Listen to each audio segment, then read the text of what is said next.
Inning उसने खेली है, मेरे ख्याल से उसके बारे में तो कोई बात ही नहीं करनी चाहिए। 2025-এর আইপিএলে কলকাতার কাছে ম্যাচ হারার পর আবারও চেন্নাই সুপার কিংসের অধিনায়ককে বেশ রীতিমতোই অপমান করেছেন পাকিস্তানের সাবেক ক্যাপ্টেন মোহাম্মদ রেজওয়ান, যা শুনে বেশ রীতিমতো অবাক ভক্ত সমর্থকরা। হ্যাঁ দর্শক, তার বিস্তারিত জানতে ভিডিওটি না টেনে শেষ পর্যন্তই দেখতে থাকুন।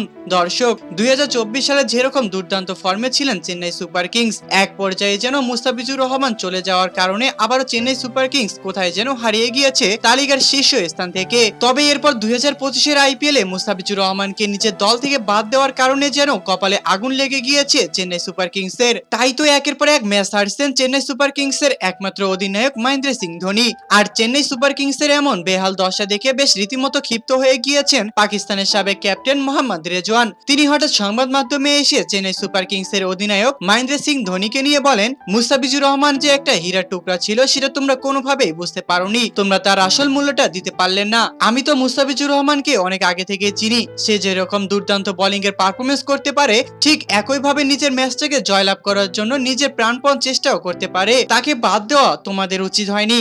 তো দর্শক, চেন্নাই সুপার কিংসের অধিনায়ক মহেন্দ্র সিং ধোনিকে রীতিমতো অপমান করা কি ঠিক কাজ করেছেন পাকিস্তানের সাবেক ক্যাপ্টেন মোহাম্মদ রেজওয়ান? তা আপনাদের কাছে কি মনে হয়? অবশ্যই আমাদেরকে এই বিষয়ে কমেন্ট করে জানাতে একদমই ভুলবেন না। ধন্যবাদ।